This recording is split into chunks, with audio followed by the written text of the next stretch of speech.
उभ्या स्विफ्ट गाडीस पाठीमागून येणाऱ्या ट्रेलरची धडक, 2 जखमी. पनवेलजवळील JNPT ते पळसपे रोडवर महात्मा फुले कॉलेज समोरील रस्त्यावर उभ्या स्विफ्ट डिझायर गाडीस पाठीमागून येणाऱ्या ट्रेलरने ठोकर मारून झालेल्या घटनेत 2 जण जखमी झाल्याची घटना घडली आहे.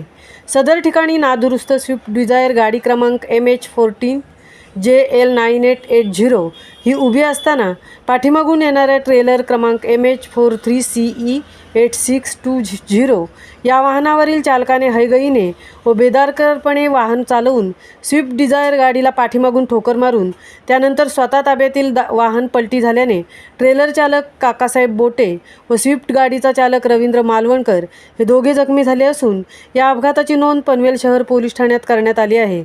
या घटनेची माहिती मिळताच पनवेल शहर पोलीस ठाण्याचे पथक तसेच वाहतूक शाखेचे पथक व पनवेल अग्निशमन दलाचे पथक घटनास्थळी रवाना होऊन त्यांनी गाडीखाली अडकलेल्या चालकांना अथक परिश्रम करून बाहेर काढले आहे. महामुंबईसह संजय कदम, पनवेल.